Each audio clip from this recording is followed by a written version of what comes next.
I think since 2017, when a European Pillar of Social Rights was adopted, there is now a better framework for the European Union to develop its social dimension and bring forward new initiatives like coordination of minimum wages or pay transparency to help reducing the wage gap between men and women. So there are many new opportunities in this period, and probably a greater consensus also to ensure that what the European citizens experience is not austerity and more rules to enforce discipline, but also support to improve their lives and working conditions.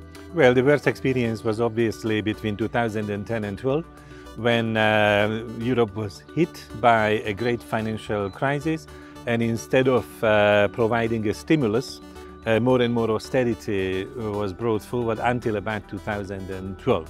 So then things started to change, and the economic governance reformed, a banking union initiated, and also now the European Union is developing a new framework for economic governance to change the fiscal rules. But it took a very long time to repair the roof.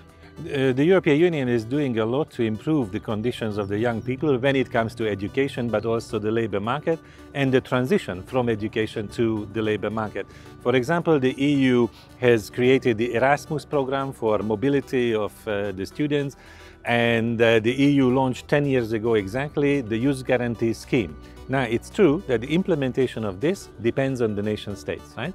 So it can be stronger in Spain and weaker in Italy, and it very much depends on the capacities of the EU member states to implement such programs, but there is EU funding to support this all the time.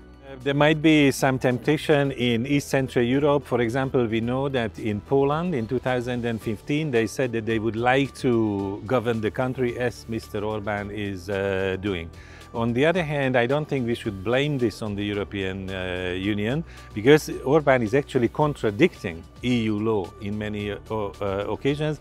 He is contradicting the EU standards. He's always the reluctant player when it comes to further developing the EU social dimensions. So he's more an outlier rather than a trendsetter in the European Union.